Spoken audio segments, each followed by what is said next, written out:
Hey guys, Dr. Decks here. Today we are laying deck boards. We're doing it over our waterproof bladder, and we're using a Fasten Master Pro 5-shot clip gun.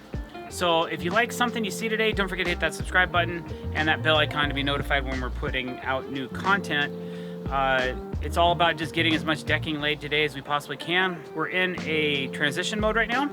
So we've pretty much laid this main deck. I'm getting into cutting a piece of material for the decking that will be at the end of the board, or it will be at the end of the deck at the house, and then it will wrap around the corner. So Nazi is putting in some flashing right now and getting ready to continue running those short boards after I get this board notched and installed. So follow along and see how we do today. I'm putting in some flashing here because the rest of our deck, we used our waterproof bladder system. And so with that, we had extra, probably like a foot. So when I took that extra foot of bladder, I just tucked it in underneath the siding over there. But with this side, the homeowner didn't want it bladdered. So we figured that we'd do our due diligence by G-taping on the top, G-taping on the side of the house, and then also going above and beyond and putting some L flashing here. And then on top of the L flashing, I'm going to put some G-tape so that every time we screw in here, the G-tape will kind of wrap around our screws and make it even more waterproof. So water's obviously going to get in here, but it will not get in here.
What are you up to? Just plugging holes with the Cortex.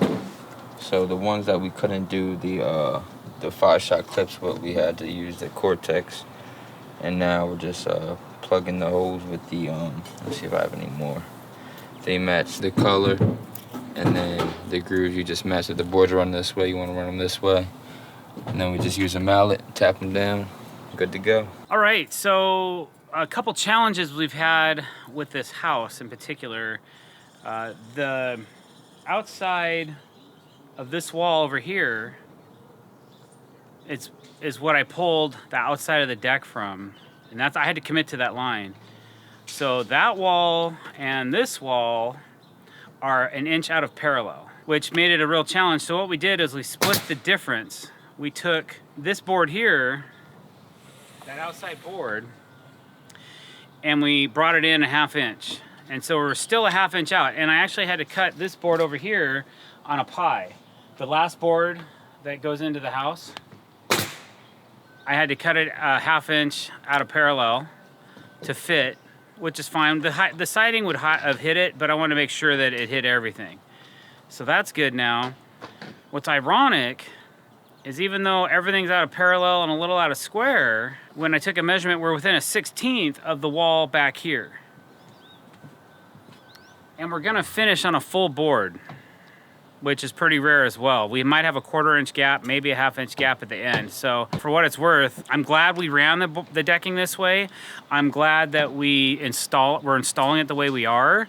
It makes the most sense because I have a full board on the very outside of the deck, and then I have a full board on the very outside of this section of the deck, and I'll have a full board on the other side on the outside of the deck as well. Now, most people won't pick up on that. They won't understand it. They're like, oh, this deck looks really nice. It's gonna be hidden by railing. You're never gonna see it. But a true craftsman or, you know, real carpenters, deck builders, if they ever see this deck, they'll be like, dang, how did they do that? Because it's pre-planning and it's adapting during your build to get those boards to finish on a full piece of material. It's something that I always strive for. Now, obviously, when you commit to the outside of a deck, you're not gonna be able to finish on a full board always over here. Like you see right here. The cool part about this board though is it notches around the corner of the house and it's still a full piece of material right here. So even though I've got a little wedge, it flourishes into a full width board and then it continues all the way to the end of the house.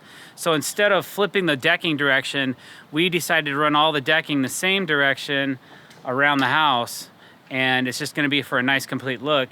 And then we're gonna finish on a full piece of material too, which is a little bit of a head scratcher. If you've ever tried to do this, if you've ever tried to figure that out, it can be time consuming and frustrating. So I'm pretty happy with the way this thing's turned out, especially for as many out of parallel walls that we have. I think we're doing rather well.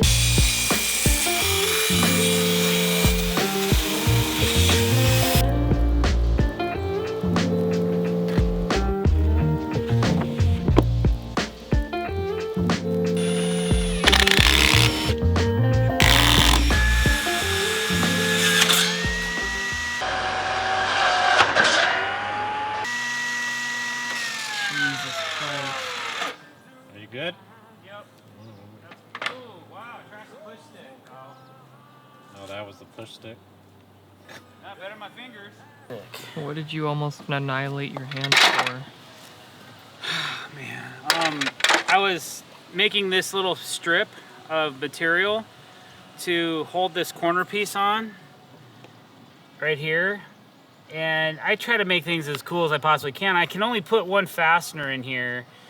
So I'm gonna glue this strip to this board and to this board, put one screw in it, and then I'll be able to cut this line. But I couldn't do any of that until I get this part made. So I was down there making this really thin piece. I was using a push stick, and I was using an auxiliary piece of lumber, pushing on it like this, and the board still chattered, and it broke the push stick in my hand because I was actually cutting through the push stick. I knew I was doing that though. They're designed for that. And when it caught, it broke in half, and I just said, "Oh," you know, as a reaction, and it's what it is. I was being safe. I didn't cut my fingers. Everything's cool. Nothing hurts. It's just always use a push stick. I actually almost cut my thumb off completely by not using one, and there's a scar to prove it. So I always use a push stick now. So I'll bring another one tomorrow because we're just going to be using temporary pieces of material until we get a new push stick on site.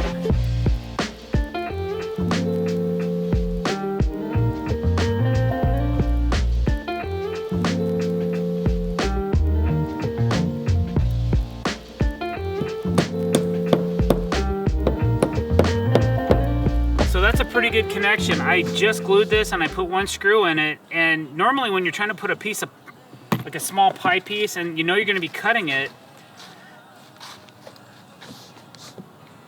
that's pretty good, man. I'm confident that will never come apart in the future. And it looks decent because it has a nice, I put the grain up, I made this part and glued it together, and it's about the same gap as these. Everything's pretty revealed nice. So when you look down on it, you might see this little area, but it matches the rest of the color of the deck.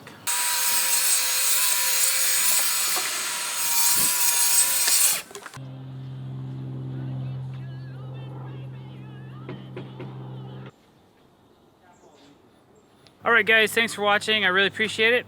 If you like what you saw today, don't forget to click that subscribe button and click the bell icon as well to be notified when we're putting out fresh content. Like our videos and comment below. Don't forget to share. Thanks for watching. Have a great day.